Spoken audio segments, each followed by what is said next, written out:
Hi, my name is Terry, and you're watching Terry Tells the Story.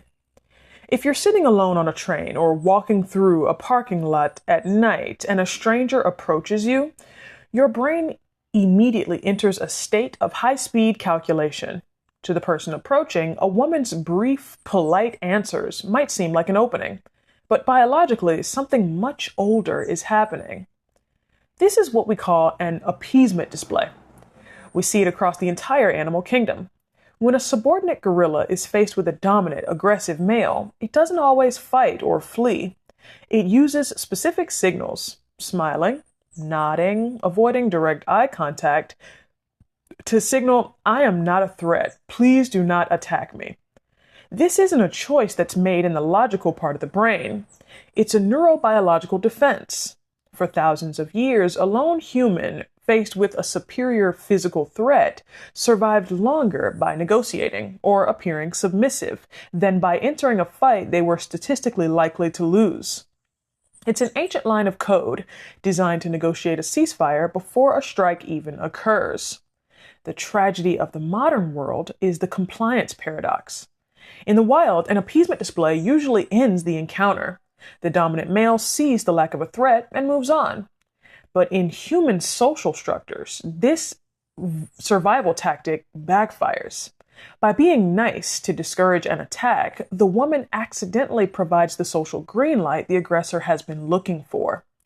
The very politeness she is using to keep him at a distance is what he uses as an invitation to move closer. She is effectively speaking a language of survival that he is translating as a language of interest, which leads to the exact escalation she was terrified of in the first place.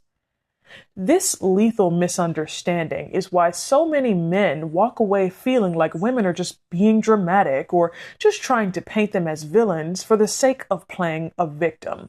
From the outside, it looks like an overportrayal of men as predators when most men aren't. But think about a stick and a snake.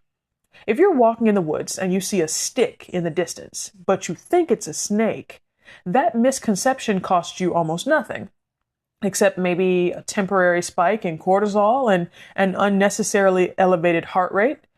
But if you see a snake and you think it's a stick, that miscalculation could cost you your life. Evolution doesn't care about being fair. It favors the brain that overreacts over the one that is chill.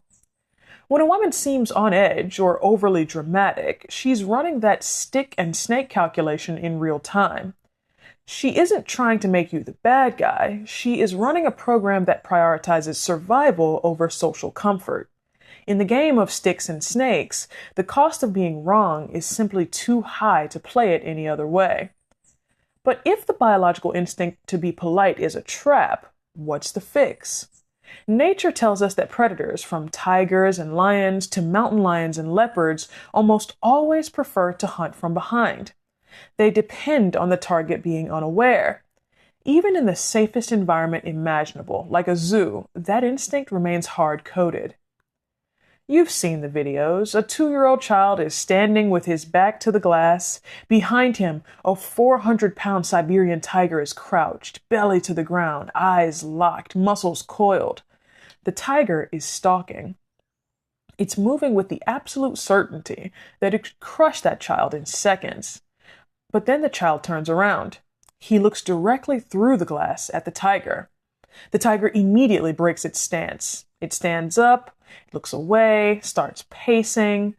The tiger hasn't suddenly become weaker, and the child hasn't suddenly become stronger.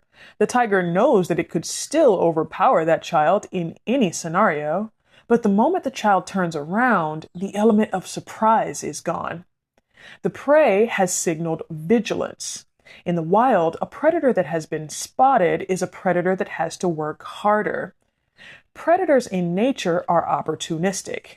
They manage risk with extreme caution because there are no doctors in the wild. A lion is faster and stronger than a zebra, but a single kick from a zebra can shatter a lion's jaw. If a lion can't eat, it starves. An African buffalo isn't even a carnivore, but it's one of the few animals that will actively hunt a lion if it feels threatened, because it knows that an aggressive defense is the only way to survive. Even a small ostrich can deliver a kick that is powerful enough to kill or seriously injure a hyena. This is the exact same logic that governs male predators. A man knows he's physically stronger than a 5'2" woman. Her being outspoken or confident doesn't change the physical math. He could still attack her if he wanted to. But when she breaks the appeasement script, when she looks him in the eye and puts a little bass in her voice, say, "Don't talk to me like that. Get away from me," she creates an immediate social risk. She's no longer a quiet, compliant target. She's now a loudmouth. She's causing a scene. Suddenly, everyone in the vicinity is looking at him. They're wondering why he's making a woman yell. He has lost his anonymity. He has lost the low-energy path to his goal. To a predator, a woman who causes a scene represents a high-energy struggle and a high probability of being caught. Most of these men aren't looking for a battle. They're looking for a victim who will help them stay invisible. The biological instinct to de-escalate through politeness, the very thing meant to prevent a strike, often becomes the catalyst for one because of a modern social mismatch. A woman isn't trying to be mean, she's just trying to make it home. And in the game of sticks and snakes, the cost of being wrong is simply too high to play it any other way. So, the Spanish I'm going to be teaching you today is el efecto espectador. El efecto espectador. And what that means is the bystander effect. If you liked this video or you learned something new, drop a like down below. If you have a specific topic that you'd like to see me cover, drop me a comment. And if you'd like to support this work that I do, there'll be a link to the Cash App in the description box below. We'll see you next time.